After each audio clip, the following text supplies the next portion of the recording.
4 chiffres inquiétants sur la pauvreté en France. Le gouvernement doit présenter son plan pauvreté ce lundi 18 septembre.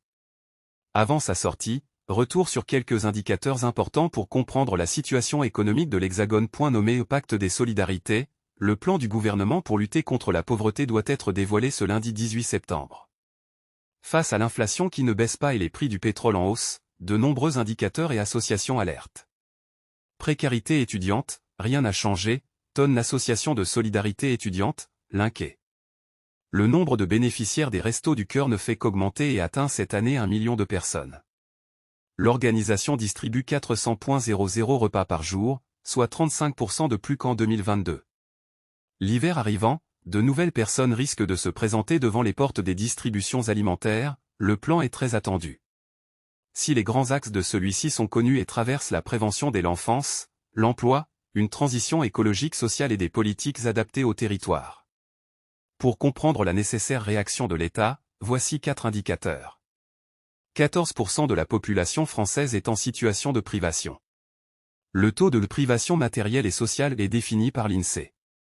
Il traduit le nombre de personnes ne pouvant pas couvrir les dépenses liées à au moins 5 éléments de la vie courante comme chauffer son logement, accéder à Internet, ne pas pouvoir se réunir avec des amis une fois par mois, etc. Début 2022, l'indicateur a atteint son plus haut niveau depuis 2013 avec 14% de la population de l'Hexagone. 9% des ménages, contre 7% en 2020, annoncent ne pas pouvoir manger de la viande de poisson ou un équivalent végétarien tous les 2 jours. Ces chiffres dépendent du lieu de vie et de la composition des foyers et sont beaucoup plus forts dans les ménages avec enfants, jusqu'à 31% pour les familles monoparentales. Un enfant sur 10 ne part pas en vacances. La proportion de ménages ne pouvant pas s'offrir une semaine de vacances en dehors du domicile augmente, début 2022. Elle est évaluée à 24% contre 22% en 2020. Ce phénomène est visible sur les enfants. Un enfant âgé de 1 à 15 ans sur 10 ne part en vacances pour des raisons financières, indique l'INSEE. Parmi les ménages dans lesquels les parents ont déclaré ne pas pouvoir partir en vacances au moins une semaine pour des raisons financières, 1 sur 2 seulement déclare que les enfants ne peuvent pas partir en vacances non plus, détaille l'Institut de statistique. Aucune baisse du taux de pauvreté monétaire.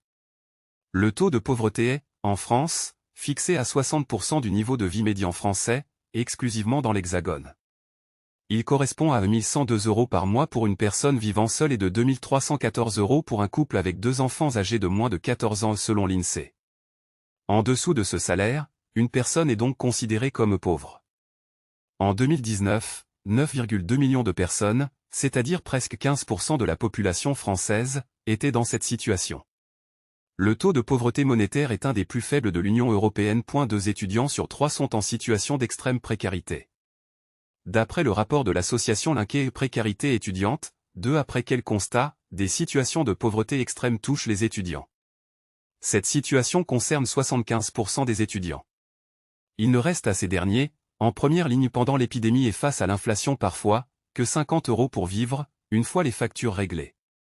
96,3% des étudiants bénéficiaires des distributions de l'association vivent sous le seuil de pauvreté, donc avec moins 1 102 € par mois.